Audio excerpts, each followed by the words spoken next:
to talk about why you started reeling 25 years ago? Or what it looks like now? I could do both. Let's do it. Go for it. All right. Go for it. All right. Really for Life, came to Westchester back in 1994.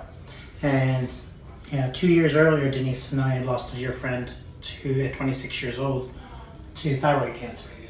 So we had been looking for something to do to honor her, keep her memory going. And lo and behold, really came to Mercy College, where we were, and boom, we got involved. One of the great things about Relay and doing it as long as I've had the opportunity to do it is I can actually say I've seen what it's done. I've seen the changes and the transformations, even in the type of leukemia that my niece Sarah passed from. They're surviving now over 90%. I can tell people, I can legitimately look somebody in the eye and say, you know what? We are in a better place. The research that's being done has come so far, and now we've got more survivors than we're losing. And I'll tell you, that's an easy way to look at yourself in the mirror every day. And I get to be in the front row. It's kind of cool. I think Survivors is like one of my favorite parts about Relay. Even when you don't know them, like you can tell who Survivor is, whether they have a purple shirt on or not.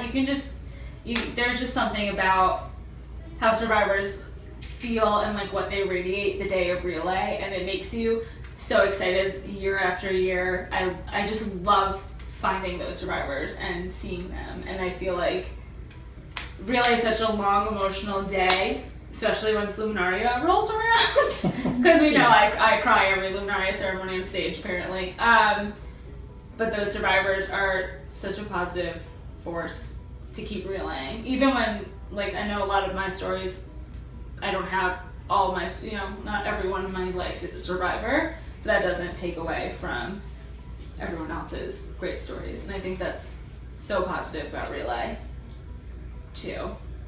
When I hear that word, surviving, I automatically just well up in tears, I started relaying just 2 years ago, and I used to go as a kid to my town's Relay for Life, and as soon as I moved here, it was such a huge event, and I would just bring the kids, and we would walk around, and we would have a great time, and we would honor the memory of my dad, who passed away in 1995, but then when it really hit home for me, it took a lot more of a personal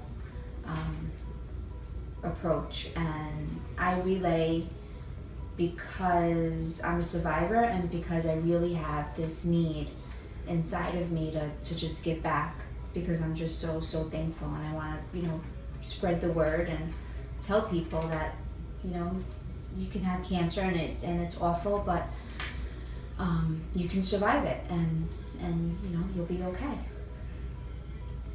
I started relaying 10 years ago. I had a very good friend who was diagnosed and at that point dying, and like Kristina said, you want to do something, and that was my way of trying to honor her, and now I do honor her. But it was when you feel that helplessness because we're healthy and there's nothing we can do physically to help them, only emotionally. Really, for me, it's just giving back, just like you said. I just, that's the littlest thing I can do. So I'll continue relaying for as long as I can. Just, there's many survivors in my stories and many non-survivors, but they're all what make me relay. Yeah.